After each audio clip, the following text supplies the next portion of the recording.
Hi, I'm Dan Davidson. And I'm Bill Smith, and welcome to a special supplemental edition of the Trek Geeks Podcast. Dan, we have quite the topic today, don't we? It's a topic we've been looking forward to. I'm very excited.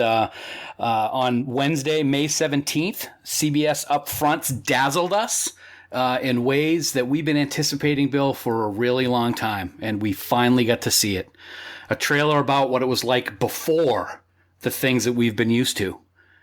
It'll be a show about beginnings, about new adventures, and about new challenges. We'll meet new characters, we'll be reacquainted with some familiar ones, and we're going to see things from a totally different perspective from a brave, young, and eager person. But enough about the new CBS sitcom Young Sheldon, Bill, because we're here to talk about the new trailer for Star Trek Discovery.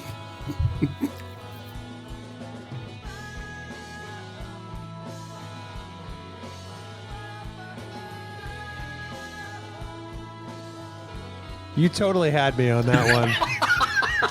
That was great, buddy. We are, in fact, here to talk about Star Trek Discovery, as you mentioned so very well. There was a preview at CBS Upfront yesterday, and man, it was over 2 minutes of all kinds of Trek goodness. It really was. The quality and the special effects. We're going to talk about all these things, but we've been waiting for this so long. We got that brief glimpse last year that was kind of, oh, that's interesting. I wonder what this is going to be like. I hope they do a better job with the ship. But this one pulled out all the stops, gave us an idea of exactly what we can expect. There's a lot of questions still, but it looks fantastic. You know, I'm losing track of my days because I've been watching this trailer like almost nonstop. Early on Wednesday, about 4 a.m. Pacific time, the first photo was released, and it showed Michelle Yeoh and Sonequa Martin Green in a desert setting with some sort of desert gear. And on them, you could see what were very obviously communicators and a huge, bulky tricorder and a pouch. And I got to tell you, I got goosebumps when I saw that. Yeah, it kind of reminded us of the old days of the first cell phones when they were actually in like briefcases. They were huge. It was great. And I didn't realize at first, it took me a while to actually remember this, is that's not blue screen or green screen as it is nowadays. They were out in Jordan, I believe, filming those desert scenes. First time something like that's ever been filmed for Star Trek in that area of the world. That's pretty cool. Yeah, you know, filming for Trek has largely been restricted to North America, whether it's Canada or the United States or Alaska, which I guess is part of the United States, of course. Good job. But this is the first time they've gone overseas, and I think that's, well, if you don't count Dubai, for Beyond. Right. But that's incredibly exciting. A TV series, a Star Trek TV series, is filming overseas for some scenes. Like I said a minute ago, they're pulling out all the stops. They're going to go with this full throttle, and I, for one, am amazed at what they showed us yesterday. Well, let's talk a little bit about that. There was a presentation, that is, for ad buyers in the media, and CBS employees can watch it internally, I guess. We found out. And they announced a couple of key things. So first of which, we thought it was going to be a 13-episode season. Nope. 15 episodes. So they've expanded the season by 2, which I think is a huge vote of confidence. I think it's a very huge vote of confidence. It was also very cool to hear that they are currently already filming the 6th episode. So they're well on their way. They've got their storyline arced out, I'm sure. I was ecstatic to hear that it's already been upped to 15. And some people have been questioning why only 15, but a lot of these series online streaming now are 10, 11. So 15 I think is great. And like you said, it shows that they've got the confidence in the show already. Well, you figure 15 years ago or so, HBO kind of paved the way for shorter seasons, or at least made them more common, with shows like The Sopranos and 6 Feet Under and Sex and the City. And it's just become more and more common. You do see some of the longer network shows take a mid-season break, like Walking Dead or like Battlestar Galactica used to. But 13 episodes seems to be about right for online stuff. You figure House of Cards is roughly that. Sure. The Good Fight, which was the first original scripted drama on CBS All Access was also 13 episodes. So the fact that this show is already getting 15, I think, is enormous. Already it's going to premiere on broadcast television before it, all the rest of the episodes are dropped on CBS AA. But I'm beyond thrilled at that development. I see what you did there. That was pretty good. I like that. You're welcome. I'm also very excited, as has been the case all along, that this is going to not be something like House of Cards or Bosch, two brilliant shows. This is going to be weekly. We're not going to get it all dumped at once so that people can binge watch 15 hours of Star Trek. It's going to be every week. I think that's what keeps people intrigued and coming back to shows like that. So I'm very glad that that's going to be happening as well. Well, there are a number of series now that drop weekly on Hulu, for example. The Path, which is a great show on Hulu, drops weekly. I think the Mindy Project still drops weekly. But even we mentioned the Good Fight a couple of minutes ago. That also dropped weekly on CBS All Access. So the precedent's there. Good. I like it. Another thing they announced yesterday is that on CBS All Access, they're going to have an after show, which I think is pretty exciting. It is very exciting. I've been one who have started watching those more and more. Of course, everybody always talks about The Talking Dead, which is on after The Walking Dead when their seasons are going, and it's an enjoyable show.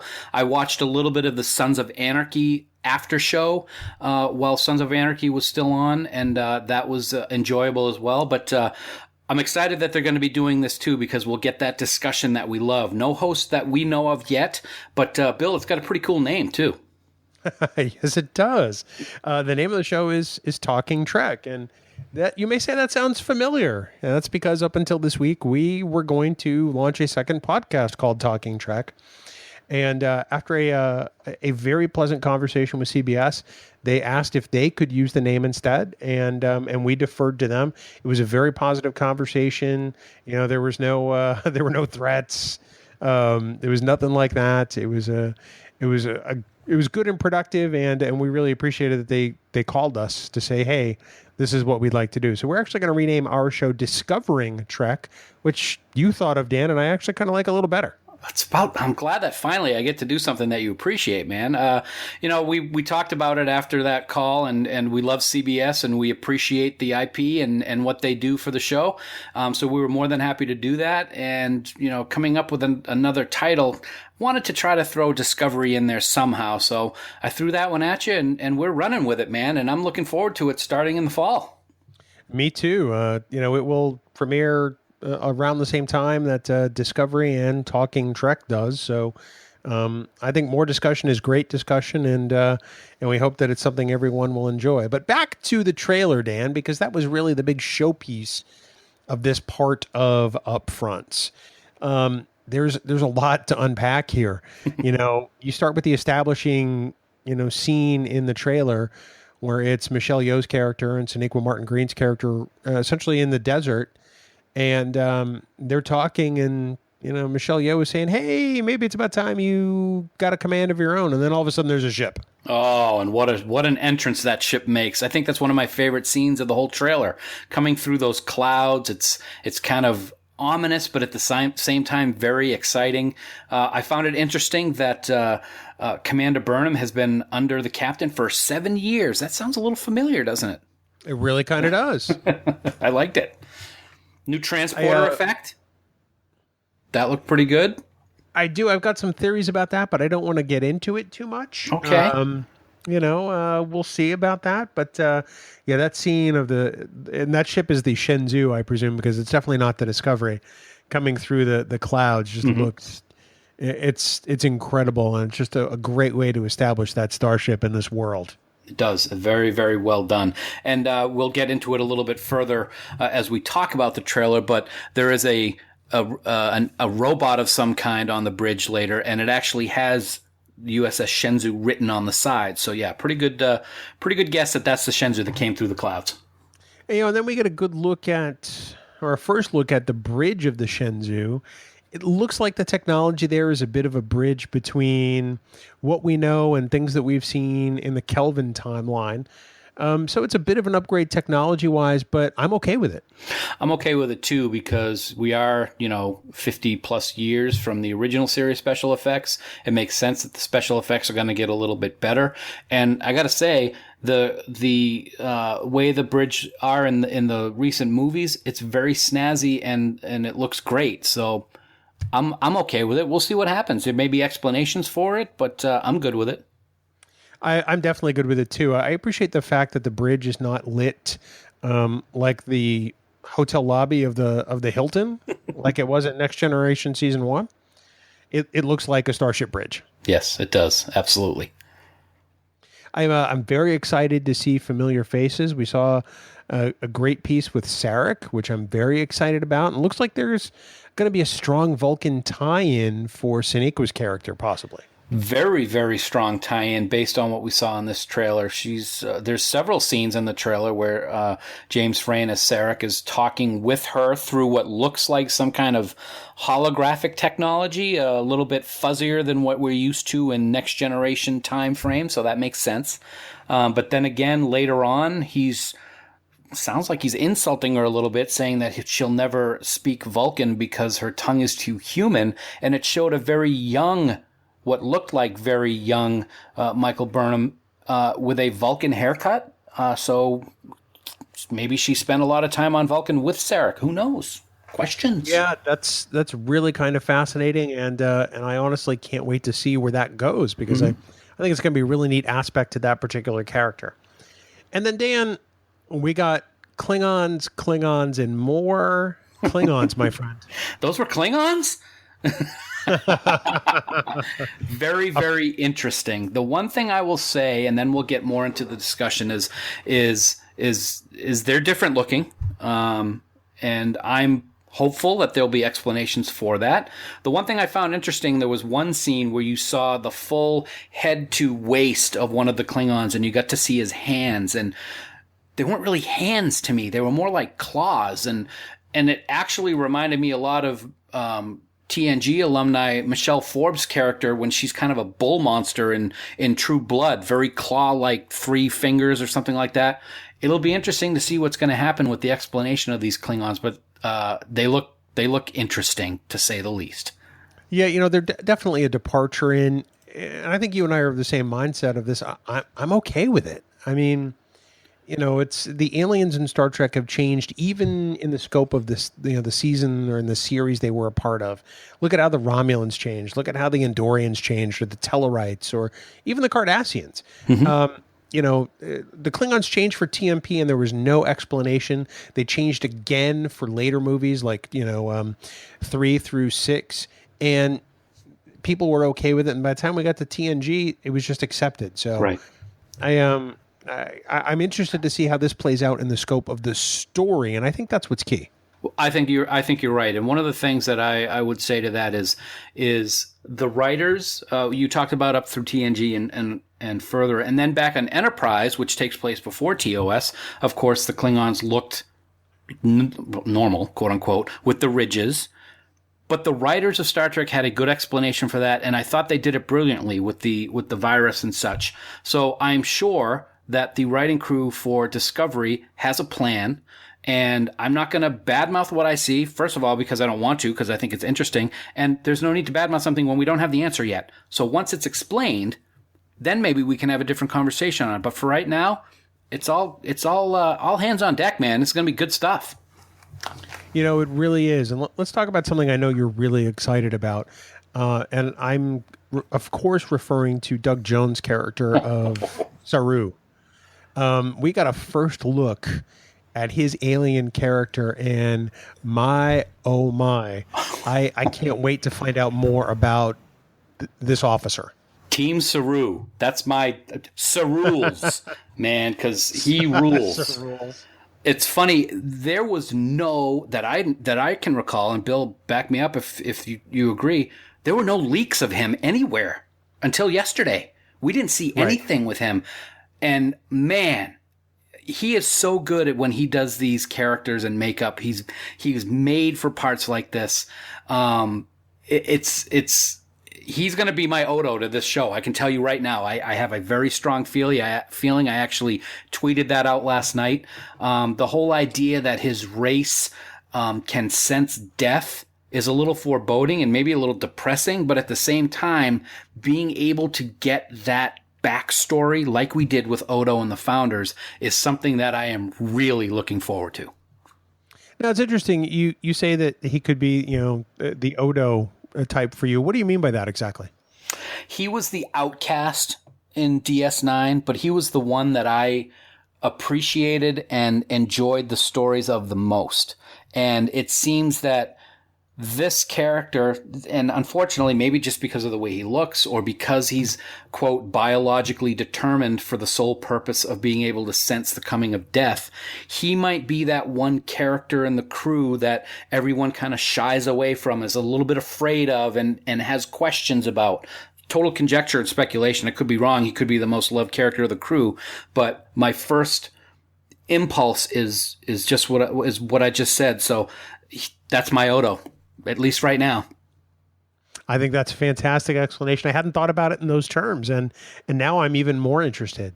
There are also other aliens on the bridge too, which I find really interesting. Perhaps species we've never seen before. You mentioned the little robot type thing. It looked kind of robotic. Maybe that was a helmet it had on. I'm not really sure. But by the way, the EVA suit looks really, really amazing. What a great, in my mind, tribute to TMP, because it just reminds me so much of the Spock scene with V'ger. It really looks great. And to see the backdrop of space and all of those asteroids when she was activating the thrusters on it was just beautiful, as was what appeared to be some kind of ship coming up over a ridge in one scene as well. Another nice space shot. Very ominous, very bold looking, and the special effects on the show are going to be top notch. It's clear that the game has been raised here. The bar's been raised. This looks like a 15-hour movie, Dan, and I think it's got due in large part to shows like, I don't know, Game of Thrones and Breaking Bad and other shows like that, which have sort of really fundamentally changed what people watch and how they watch it. I agree 100%. And I think a lot of people might be a little bit scared that because of shows like Game of Thrones, like you mentioned, there's always that question of the level of violence in those shows, or maybe the level of sex that's seen in these shows. And with Discovery being on CBS All Access, there could be some potential for that. And I think people are concerned about that. But at the same time, I'm not one of those people who's concerned. I think they're going to do it right, however they do it. I will expect there will probably be some more violence in this series. It looks kind of scary and violent in some of these scenes that we saw. But I think it'll be done in a way that Trek fans can appreciate, as well as fans of great science fiction writing. I'm perfectly okay with that too, because, this is a different medium. You remember the episode Conspiracy from TNG? Sure. And they got away with that gratuitous shot of Remek's head exploding because they were syndicated. Right. They didn't necessarily have to answer to the network. And I think that's, I think that's okay. And I think that this, like Star Trek, will adapt. Right. The way I've always looked at it, and I don't want to get too philosophical here, but the way I've looked at it is real life has those things. Shows that we watch growing up, where it's that perfect world, is not realistic. If scenes like this happen in Discovery, it's realistic, it's real life, and I don't think it's something to really get all too wound up over. But we'll see what happens. I agree 100%. Interesting to note in this trailer and reveal yesterday that we don't see the USS Discovery at all, nor do we see cast members Jason Isaacs, Anthony Rapp, or any of the other crew aboard that ship. So it's possible all of this footage could be from the pilot. I'm willing to bet that it is. I would not be surprised at all if that's only from the pilot. And I'll tell you what, it'll be great. And I'm just guessing, I'm spitballing, throwing it on the wall to see if it sticks. Maybe there'll be a little something over the next course of a few months during the summer. Maybe some commercials. Maybe something at STLV. Maybe something right before they announce a date. There's a lot of time left to whet our appetites even more with things like what you just mentioned, the other characters, the other ships, maybe some more aliens. It'll be fantastic. It's going to be a great summer, man. It really is. I'm looking forward to the news out of San Diego Comic-Con because I almost figured there has to be something there now. Mm-hmm. And I'm not a betting man, really, as you know. But if I had to put my money down, I'm going to say we're going to see something at STLV. I will take that bet and I will raise you 50, sir. 50 what? 50 quatloos. Ah, very nice. Very nice. Dan, any final thoughts on the trailer? It is something we've waited for so long, and I was not disappointed at all. It was energetic. It was beautiful. The cast looks phenomenal. The special effects are phenomenal. And I am going to be one positive mofo for the next few months to make sure that I get word out on how excited I am. And the other thing I want to say, the poster for this series is freaking gorgeous. Love it. Perfectly done. Have to agree on all counts. It is. I feel like that they're getting this right, and I think that this was the perfect trailer to release for upfronts. You know, fandom is excited. There are always going to be people that hate anything that's not, you know, a slave to canon in the original series. I understand that. That's their prerogative. We're not going to dwell on that here. A lot of Trek fans I know, including myself and you, are incredibly excited, and that's what I'm going to focus on. Absolutely. One thing I think is great also is we don't have a date yet. I think that's going to be coming very soon. It's been a while. Sometimes I wish places like, I don't know, maybe my work would have this philosophy that don't do it fast, do it right. And I think Discovery is going to be done right. So say we all. Dan, that about does it for this particular supplemental episode of the Trek Geeks Podcast.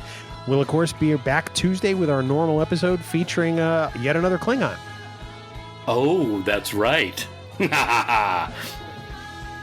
going to tell us about it? No, surprise. You got to tune in. Okay. All right. Tune in Tuesday.